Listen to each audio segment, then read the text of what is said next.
أعوذ بالله من الشيطان الرجيم بسم الله الرحمن الرحيم. God accepts things only from the righteous. Al-Ma'idah.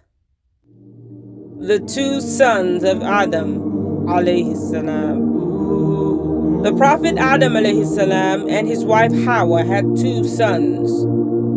The elder son was called Qabil. The younger son's name was Habil. Qabil was a farmer and Habil was a shepherd. Habil herded sheep, goats, and other animals, whereas Qabil worked as a farmer, tilling the fields. One day, they decided to offer a sacrifice to Allah subhanahu wa ta'ala. Habil chose a sheep for Allah, and Qabil offered bad crops.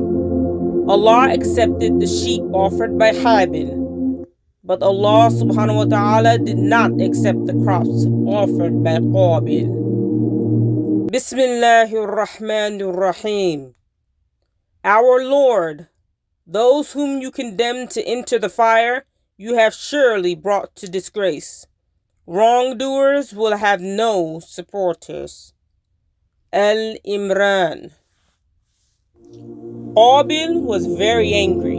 He began to fight with Habil. He shouted, "I will kill you!" But Habil loved Allah very much. He always had fear of Allah subhanahu wa ta'ala in his heart. He told Qabil to fear Allah. He said calmly to his brother, "Even if you raise your hand to kill me, I will not fight back, for I fear Allah, the Lord of the worlds." Qabil was jealous of his brother. He did not listen to him. He began to fight with him and eventually killed him. وَأَعُوذُ بِاللَّهِ مِنَ الشَّيْطَانِ الرَّجِيمِ.